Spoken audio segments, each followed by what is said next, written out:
Academy for Social Change presents Deontology. Maria's best friend Tammy just bought a new skirt. Tammy asks Maria, "Do you like my skirt?"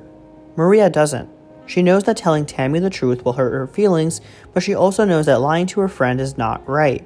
Maria believes in honesty no matter the cost. Therefore, she decides to tell Tammy that she doesn't find the new skirt very attractive. Let's deconstruct Maria's thought process. When deciding whether to tell Tammy the truth, she did not consider the consequences of her action, Tammy's hurt feelings. Instead, she considered the rightness of her two options, telling the truth and lying. Honesty is right, lying is wrong, therefore she decided to tell the truth. Maria's decision follows the directives of deontology. Deontology is a moral theory that considers the rightness or wrongness of an action according to universal rules when making a judgment rather than the consequences of that action. It sounds nice to say, always do the right thing, but how are we to know what that is? 18th century German philosopher and deontologist Immanuel Kant believed that we know what is right by way of our reason. For Kant, right action is both known and obligated to us by our own rationality through the categorical imperative, a binding moral rule that operates independently of our personal desires. Unlike hypothetical imperatives, which take the form of if-then, such as if you want pasta, then you should go to the grocery store, categorical imperatives give rules for action no matter your desires, such as never tell a lie. There is nothing contingent on this rule. It holds for every person who comprehends its truth. In this way, reason creates the right. It judges what is right, and it motivates us to do what is right. Kant formulates the categorical imperative in several ways. The most important is known as the formula of the universal law. Act only on the maxim by which you can at the same time will that it should become a universal law. This is Kant's more sophisticated version of our common sense question, what if everyone did that, as a guide to action? For an action to be considered right, everyone should be able to do the act without a logical or practical contradiction. For example, in Maria's case, Maria is operating by the categorical imperative, never tell a lie, because if everyone told lies, we could never trust anyone and society would collapse. The second important formulation of Kant's categorical imperative is called the humanity formula and states that one should always treat rational beings as ends in themselves and never as only a means to an end.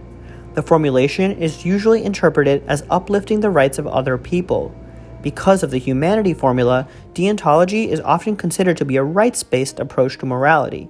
It prioritizes the rights that we have as humans to freedom of choice, movement, beliefs, etc., over the consequences of ensuring these rights are upheld. This is a common criticism of utilitarianism, an approach which determines the rightness of an action solely based on the consequences. However, the rights-based approach is not without its criticisms. For one, Kant's idea of morality was based in reason, so much so that he believed actions done for reasons other than morality itself are not moral actions. For example, if you visit your grandma because you enjoy seeing her and not because it is your duty to see your grandma, then your action is not moral.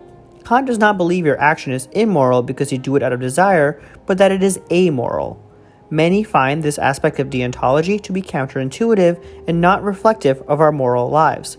Certainly, we do plenty of moral and right things, such as giving money, spending time with loved ones, and being nice to our friends because it gives us pleasure, but this does not mean that they are not moral actions. Another criticism of deontology is that rigidly following rules can lead to some confusing outcomes. We can certainly think of cases in which telling a lie would actually be beneficial, perhaps even in Maria and Tammy's scenario. Since deontology does not give any weight to the consequences of any action, it does not allow for exceptions to the rule. Lying, cheating, stealing are always wrong, even if doing so would save lives. Kant's conception of humans as ends in ourselves is particularly important when thinking about human rights. In this way, we have the right to our own freedom and life. Whether we are students interacting with others at school or politicians making public policy decisions, we ought to consider these rights of our fellow humans as more important than the consequences of our decisions.